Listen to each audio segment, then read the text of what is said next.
ഞാൻ ചോദിച്ചതാണ് demand പേജിങ്ങിൻ്റെ figure പറഞ്ഞു തരാൻ പറ്റുമെന്ന്.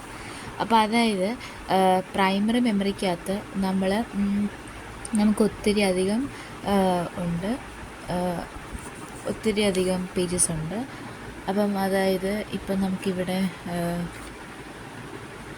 ഇപ്പം ഇതൊക്കെ ഒരു പേജസാണ് വയ്ക്കുന്നത്. സോ ഞാൻ ഇതിൻ്റെ അകത്ത് ഈ ഒരു പേജ് ഞാൻ വിക്റ്റിമായിട്ട് സെലക്ട് ചെയ്തു. എനിക്ക് ഈ ഒരു പേജാണ് നമുക്ക് റീപ്ലേസ് ചെയ്യേണ്ടത്. So I took this as the victim. എന്നിട്ട് അത് ഞാൻ സെക്കൻഡറി മെമ്പറിലേക്ക് വിട്ടു.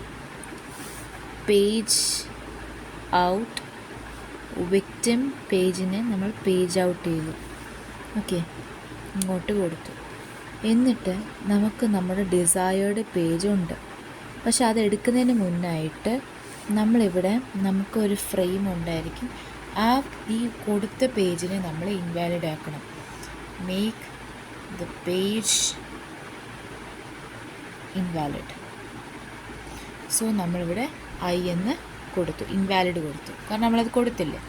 എന്നിട്ട് ഈ സെക്കൻഡറി മെമ്മറിയിൽ നിന്ന് നമ്മൾ ഈ സ്ഥലത്തേക്ക് നമുക്ക് ഡിസയേർഡ് പേജിന് നമുക്ക് അകത്തോട്ട് വിടുകയാണ്.